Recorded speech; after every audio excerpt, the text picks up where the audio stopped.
Hello, can you guys hear me?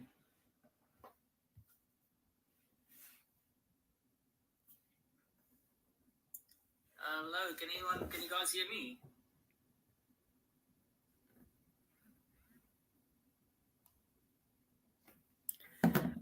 Okay, cool. So that's you're getting a show of me, it seems.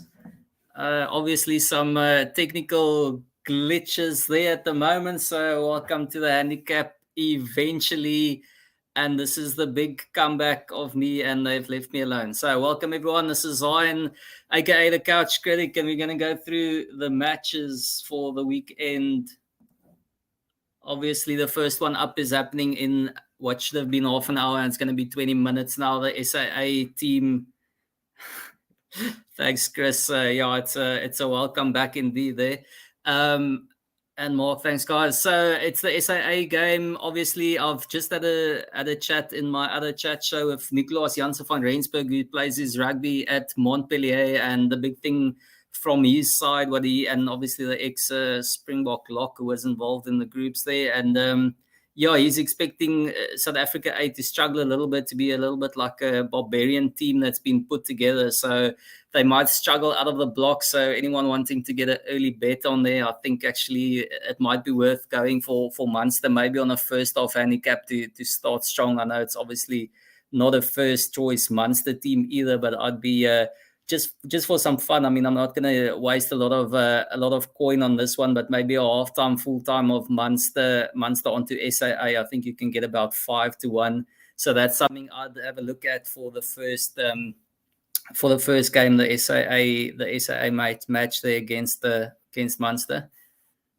Chris, are you with us? Can you hear me? Can you hear me? Can you hear me? I can hear you. Can you hear me now? Yeah, I can. Can you hear me? Yes, and I can hear you. So I think I'm back. Thank goodness for that. I was thinking this is going to be an interesting 20 minutes. I'm going to try and pull off here. So what a disaster. Yeah, what absolute disaster, guys. Obviously, so I've changed laptops, and Brent and I, we did our thing earlier, but we didn't actually test it.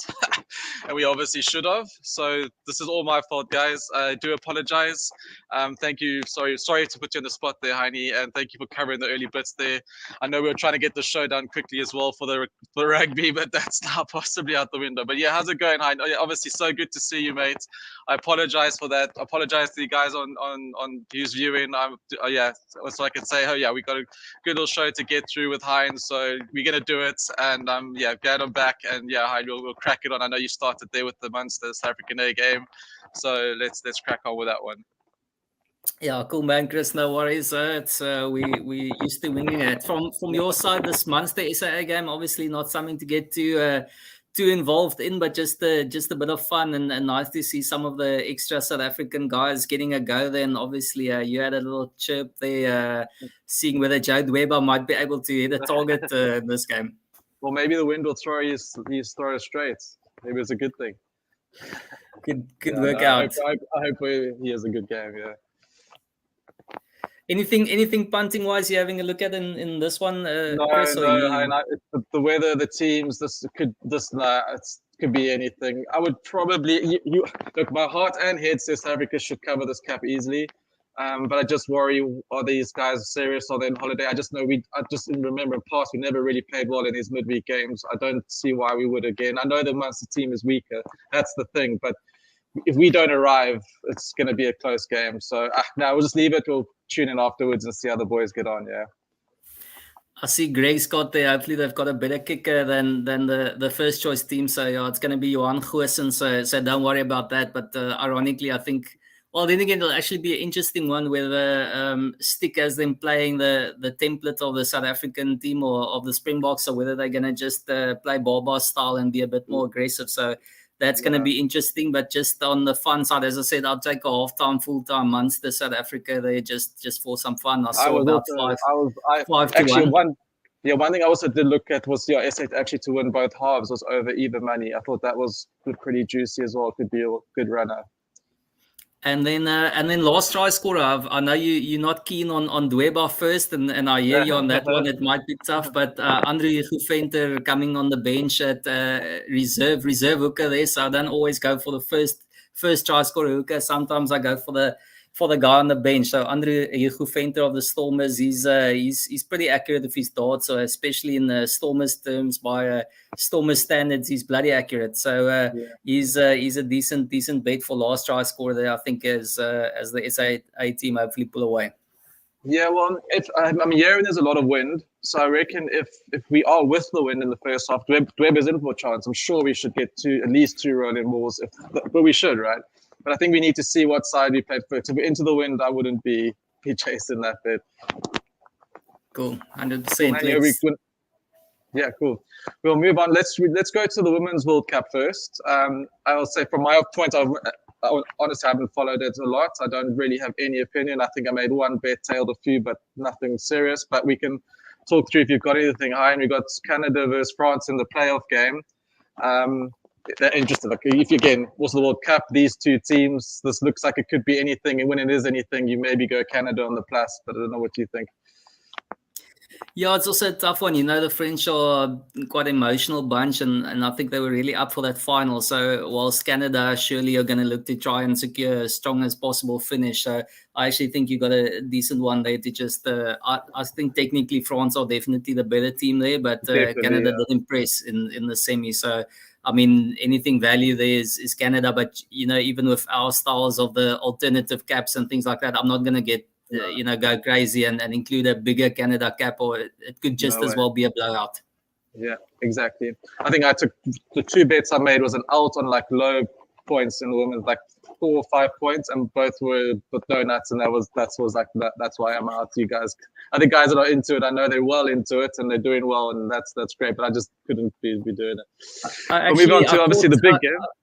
I actually caught up a little bit later on the Women's World Cup, and I followed Brent blindly there on New Zealand to win it. And I thought, geez, I can't believe I'm getting this on the All Black women, because I only watched their game and I thought they're fantastic. And Tui and them on the wings this is gonna go great. And then I had a beautiful double of Kohli to be the top run scorer in the tournament in the T20 World Cup onto New Zealand to win it. And all of a sudden I saw, no, wait a second, England are actually favourites to win this thing. So I'm going to try and find a way to cover on England. Yeah, and I know Brent was looking at the same thing, but it is tough when you're going against against the favourites. So I've just gone and backed England to win that game outright into quite a few multis. I'm not sure they're going to cover that handicap. I think it'll be an arm wrestle, but I think in these knockout games and games that matter, it comes, and especially probably conditions that aren't going to be great. It's going to come down to the solid set pieces, and England have just they got one over New Zealand. New Zealand plays sexy rugby, but England play result-driven rugby. Yeah, I agree. The clash of styles is big, and it is a final. Obviously, New Zealand are at home, are going to be up for it. But what I have seen, and it's no disrespect, the ladies, they do a lot of mistakes. So I just wonder, and I've seen when they push too hard, they seem to make a lot of mistakes, knocking it under pressure and missed kicks. So hopefully, if New Zealand feel the pressure, then I think England just have the game to win. But yeah, obviously no real feel for me, but it's been an interesting tournament. Right, let's move into the internationals. We've got another obviously packed card. Let's go. We'll start off with Italy versus Australia. Yeah, obviously, as we know, both teams have come off probably very impressive performances. I mean, Italy's surprise against Samoa was a surprise, definitely from my point of view. I did not see that come in, especially with the names that were in that Samoa side. And then Australia giving Old France a run, which maybe isn't unexpected if you want to go by the stats. It possibly is, because I think we all believe that France is a better side. But I think, first time out, I always say it's green. These teams are green. They need that run out. And, it's like kind of like Wales or South Africa's like style Bergie side. It looks like Australia's style disrupts France. So you can't be surprised that happens. So, yeah, this is interesting. Lots of changes for Australia. So, yeah, I'm interested to hear what you think on that. I've got a strong view that I think Italy are very much in this game. I think this is because of the changes. I just think this is a very high handicap, even though you would think Australia are this good, but I think this is wrong. What do you think? Yeah, I was actually I saw the handicap, and then I actually saw 11.5 at Sunbet. So I must say that took me that away. I'm actually I'm lining that up as one of my better bets. I fancy Australia. I don't think it's far from the best team, but I mean Skelton starting, Pete Samu, love him, and obviously I'll get involved there on a first try scorer as well. He's a try scoring machine. Some people, feel that Lelesio should be the starting 10 in any case. So there's not that much, to go the other way. Old Namakwa on the wing there, as you call him, and Jock Campbell. So I think it's going to be an interesting game. And I think the Wallabies, I know Italy have a positive result. I think that's the only thing that bothers me. I was lining up Italy as pretty much a team to oppose, which isn't easy because usually they start as dogs quite badly in any case. But a positive result last week, but I think 11.5 is quite a lot of respect there. And I know you guys can probably smell a little upset there or something, but I just think Australia have the cattle to pull away and put some damage into them. So usually it'll be Italy on the first half cap. That's always been a dream, a go-to for me. But this case, 11.5 Aussies that's going to see some of my money. Yeah, well, obviously it's been backed in because obviously up to 15 now. But also, what's your thoughts? I see it's Pickerel on the whistle as well, so that also I see a much more scrappy affair than actually expansive game. That's how I'm reading it. I'm seeing Oz not. They had a game last week. I think Italy will be pumped, and Pickerel will just slow the game down. That will suit the Italians, and that's why I think Italy will bring Australia into a dogfight. You got any thoughts on Pickerel? Are you still confident?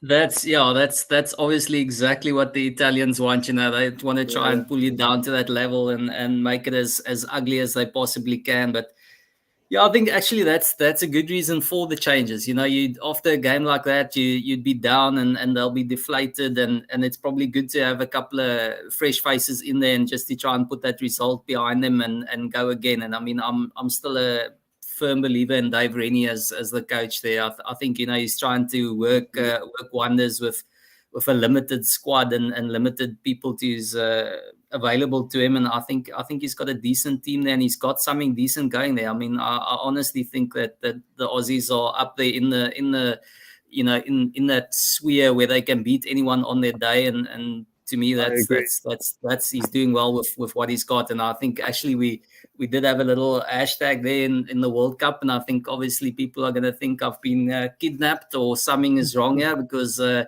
actually think the Aussies are worth a lot of flutter come World Cup time.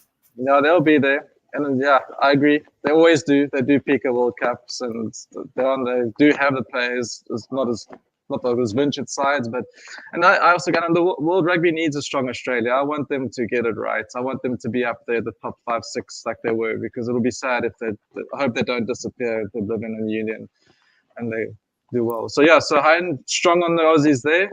We'll move into the Ireland game. Quite obviously, probably a cap we would expect. We saw Fiji put up a good fight against Scotland in the first half, 60 minutes, but typically Fiji, they only play a 40, 60-minute game. Scotland were actually really bad, and they actually ended up winning in the end probably comfortably. I just think Ireland are going to be far too strong for Fiji. I'm not a big minus capper. It's got me into trouble before I took a little break publicly tipping these things. But this is a cap. I'm definitely not on plus 28. I think Ireland are just going to be too powerful, too much more than Scotland were for them. They go away. What do you think? Chris, the only one is I haven't seen any team news from Ireland there, so I'd just like to have a look at the team and exactly how seriously they take this. But obviously a serious Irish team. I know you might have seen things that you like against Scotland or whatever, but I mean Ireland just have all the bases covered there. They're going to be way too physical for them. Their set piece is going to just absolutely dominate. Even if they're playing, Kian Healy isn't playing or something like that Furlong, obviously it doesn't matter. They've got the backup now, I think, to especially be able to handle these kind of teams. So now I'm with you on that one. If anything, you're going to go on the minus there, not the plus. And again, for guys like us, a little bit of an alternative there, 19.5 to chuck into some Ackers, decent idea. I think Stefano, he's got an Irish thing going there. So Furlong is captain, strong Irish team. So I saw it briefly earlier, and that's why when I saw the names coming up on the screen, I was watching on the news, thought, no, this is going to be I can say even a second of it. Just the Fiji, I just can't. The Fiji will just fall off, I think. And also quite like I said, the cap. I mean, it's definitely more than a 20-point win. So I agree. Minus 20 else is probably a banker. And even if you get Irish 35 points or something, you'll be banking that as well. I see Ireland scoring 50 points here at least. I see the interesting thing, and some teams are like that Johan Estreisen is putting out that they just don't really put teams away, and especially a team like Ireland who've really come up in the ranks. They're number one in the world, but they're not necessarily used to just putting teams away regularly and being favorites. And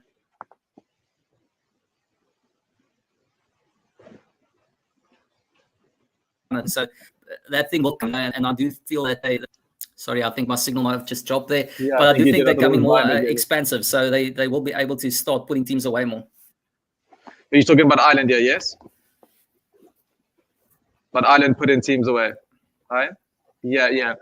Well, that's what I think. Like teams like Wales and Scotland, I noticed they kind of come back to these teams when they play them. But Ireland and England can put these teams away, and I think Ireland's just where they are now. They're just leagues and worlds apart. So I agree.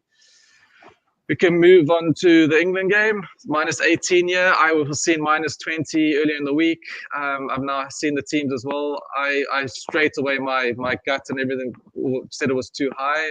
I know that people will say, well, England might be offer far more, style will be better for them to play Japan.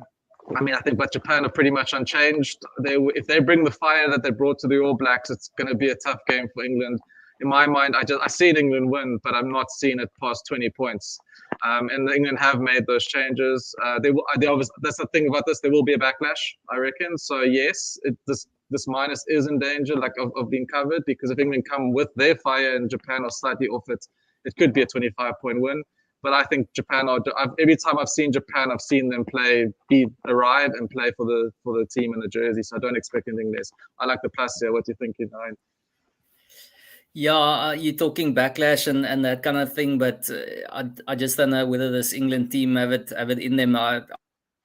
England win. I can't see anything but England. If England lose, then they'll have a caretaker coach for the World Cup or something. It's just it can't happen for them. So they'll win. But I also think I'm really sorry I missed the bigger plus, and also being able to take that. If you were able to take a plus 30 into alternative, I think that would have been beautiful money. So obviously now we have to settle for 24, 25, 26 pluses, but I'm still going to be throwing those into the accumulators. Obviously just below 20 I get a little bit more cautious, but if you can get anything on that 20ish line, then it's definitely something to. Again, it's just those when there's a 10 point in the game going into that last 15 minutes, and then all of a sudden you end up losing your money. You feel like you were on the right call, and it just slips away from you.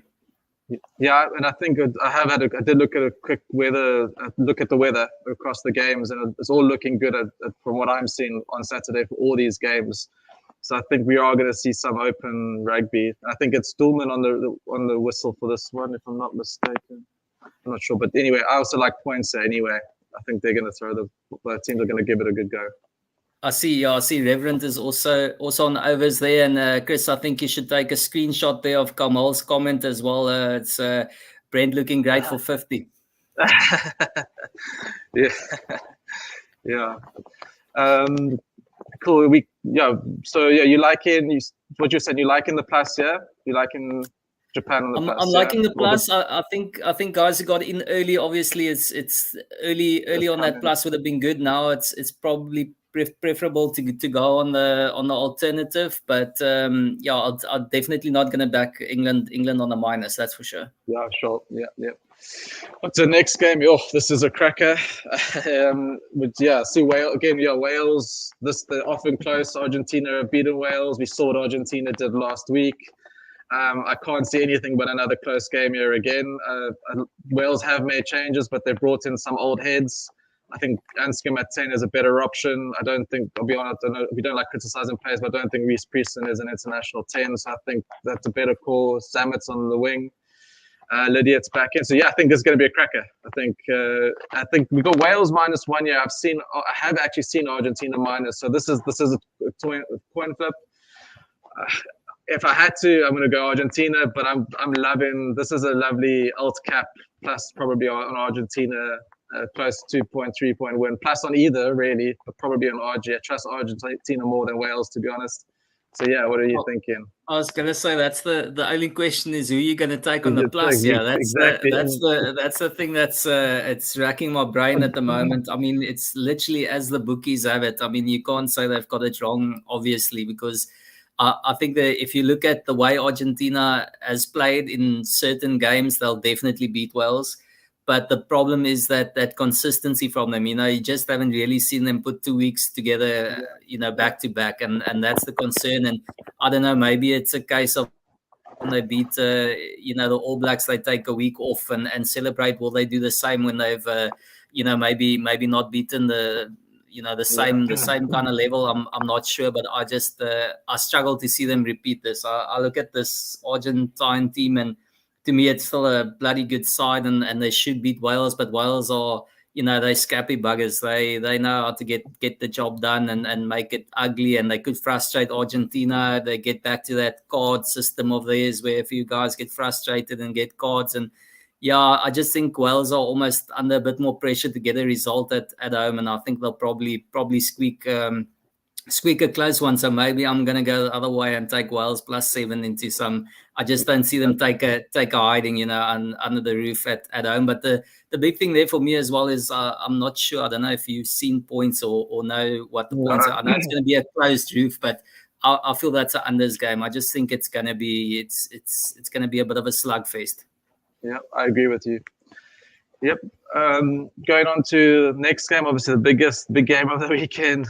We got France versus South Africa. I'll let you have a go, Stav, first. What you're thinking? We're interested to hear how you calling this one. Fresh off last week, I was went balls deep on France minus. I thought I was with Brent and the guys. I thought this line would move. I thought 4.5 isn't enough. And I thought the Boks were unlucky. I think they played bloody good rugby for the first 40 minutes and probably should have led. And they finished strong as well. The bench was good, but I just think France didn't get out of third gear last week, and when they played to potential, they've just got too many guns for the South African team at the moment, and the team chosen, again, Ninaber. I've heard this week that Colby's practicing kicking at goal, and all of a sudden he's going to be your main goal kicker. I'm sorry, I just don't buy that. I mean, even before the first team was selected to play, Damian Willemse, a guy who isn't a weekly 10 for his team. He doesn't do the tactical kicking out of hand for the line, kicking for poles. It's a no-brainer. I don't know how I know they want to give him game time just because he's the backup to Pollard and I don't know, maybe Yankees. So they needed to bite that bullet, but I don't think it worked. And it's better having Libbok on the bench and all that. But to me, I've actually pivoted a little bit. I think my favorite bet is France -2.5 first half. I think they're going to come out absolutely all guns blazing. I think they were lazy last week.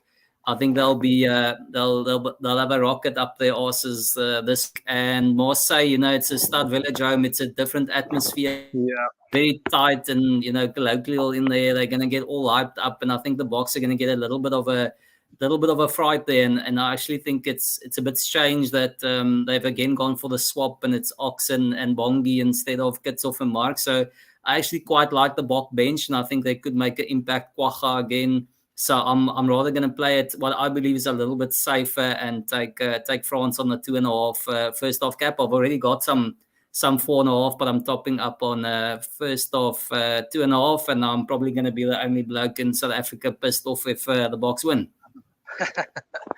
Yeah, no, I agree. This looks like this is looking like a France when I think France needed that run out was what they needed. That little scare from Australia. I can see Marseille. That crowd is insane. I can just see France coming out the blocks and shocking us in the first half. We might be able to handle some of it, but I agree. I can see a France try or two first up in the first 20 minutes. They lead in, and then maybe we slowly, like we can do, build our way back in. But I'll be honest, I do like. I don't. The kicking thing is a big problem. I don't understand it. The whole game is based around having the kicker. So I don't understand how we haven't sorted this out, and that worries me. I can see it all again that we don't win this game because we've left 7 or 8 points out there. So I'm not even going to touch either, to be honest.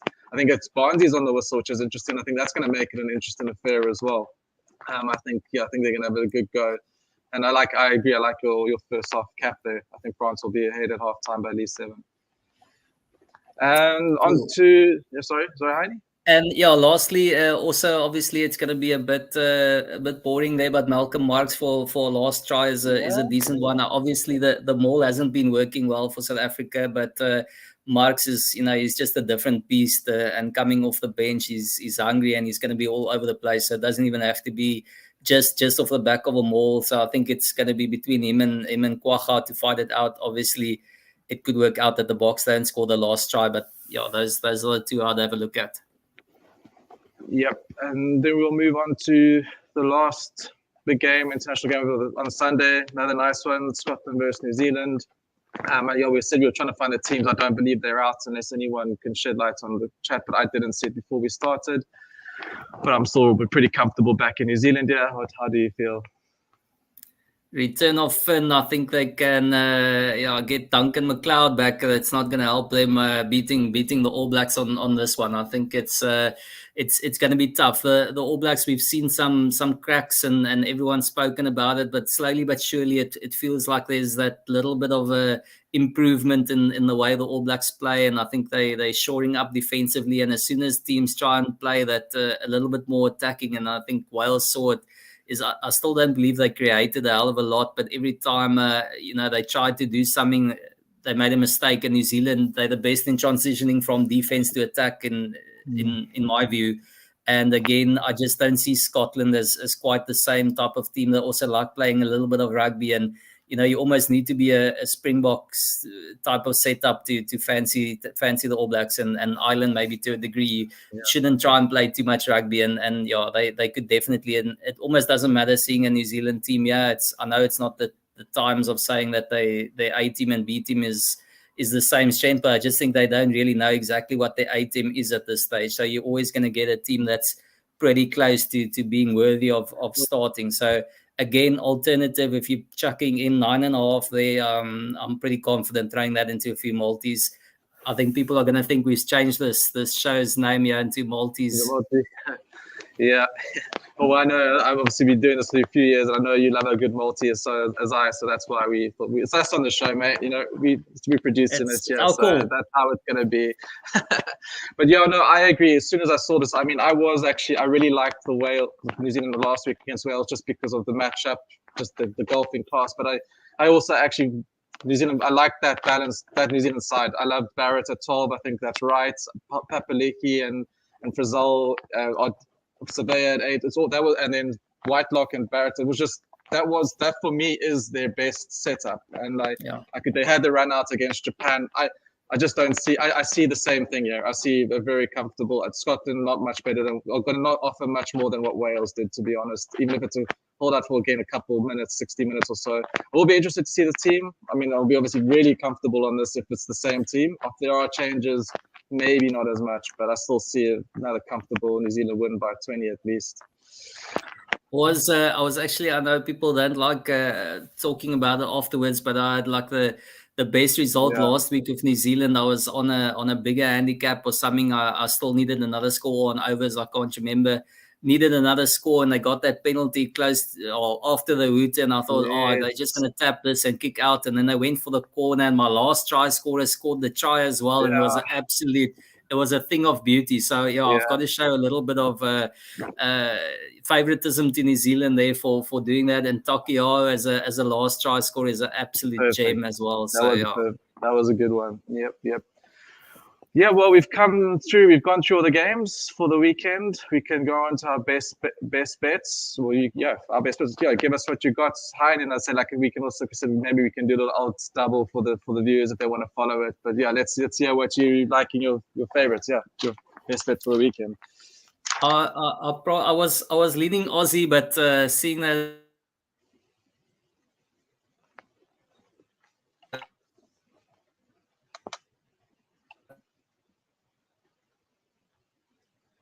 Hein, I think we've lost you. Can we hear Hein?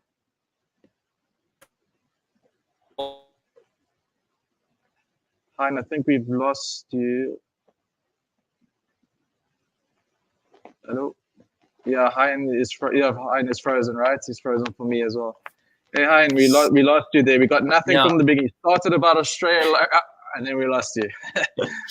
Sorry, France first off handicap -2.5 is my best bet. All right. Just okay, yeah, that's how I'm liking. Yeah, I agree with that. I like that, and on the caps, I'm gonna say I love Japan plus, and I love New Zealand minus. That would be my two if I was playing the cap lines. In terms of a double, I've got my idea, so it would be a extended Japan plus with something else. I don't know if you agree. Yeah, I'm 100% there. I don't know what level you can get there, but I was thinking about obviously 27 is always a nice line. I feel like it's a score that kind of covers it, but maybe 26.5 to get a decent price, and then New Zealand 9.5. I mean that's kind of the way I'd be leaning on this one. And the other one might be Milan -20. I think that's pretty confident. I'm thinking maybe so Japan +28, Ireland -20, or New Zealand -9, or that could be a treble multi. Don't know. Exactly, and then you can even decide on the handicap you like best, and throw in a few others like Wales +7 or Argentina +7 if you like that, and maybe a Aussie -6.5 is what I'm going to be doing as well. But obviously, it depends on how confident you are on that one. Yeah, so I see Camel Show's put any hookers this week, and you have given us hookers. You give us. Yeah, I've got Andre Hugo Venter coming hopefully in about what is it, hour and 20 minutes time. He's going to be scoring a try to win that bet for me, and then still fancying a bit of Malcolm Marx off the bench, but to me Aussie and Italy, Pete Samu off the back of a scrum there as the first try scorer. I'll show a little bit of variance there. I know all the conductor BW will be proud of me for getting rid of the hookers. The weird thing is, even sitting on the couch now with my wife, every time the hooker scores a rally more, she's like, there's your hooker. So all right, honey, it's been so good to see you. Are we going to see more of you in the future? We hope so. Are you still doing your show? Yeah, your I've still got my Afrikaans chat show where we just chat rugby in general, and moved a bit away from the betting, but obviously I can never completely stop throwing a coin at something. I guess it's the same, we've had a few bad weekends, and you think you're going to leave this business, and then just suck you back again. Not a chance. I mean, I went on my little thing on my Hissy Fit, but the internationals are my favorites. And I mean, I'm building some coin, but nothing like I used to. But I had a good weekend personally. I haven't been publicly saying much, but internationals I love them. They're for me the best, easiest to call. So yeah, enjoying it. And yeah, it's been good to see you, Hein. And yeah, I'm glad you're well. Hope you're well, and we'll hopefully see you soon. And everyone on the chat, apologize for the technical gremlin today. I really apologize. We should have really tested that out before, but we got the show done. We got through it. We looking good. I hope you guys have a great punting weekend.